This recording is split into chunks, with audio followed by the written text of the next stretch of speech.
How's it going, guys? Welcome back to the channel. We're going to do a quick little video today that's going to be a little different than most of them. This is a quick how-to on how to change the rear wiper blade on your 2019 and up Jeep Cherokee.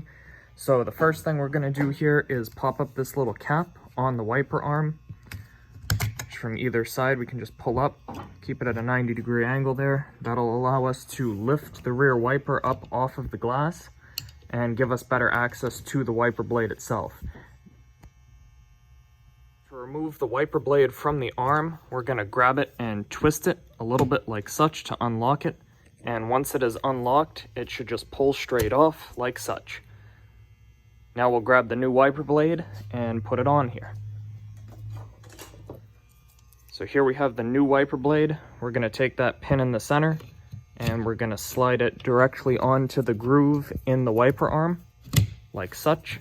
And we're going to go right back in the opposite direction and push this down to lock it.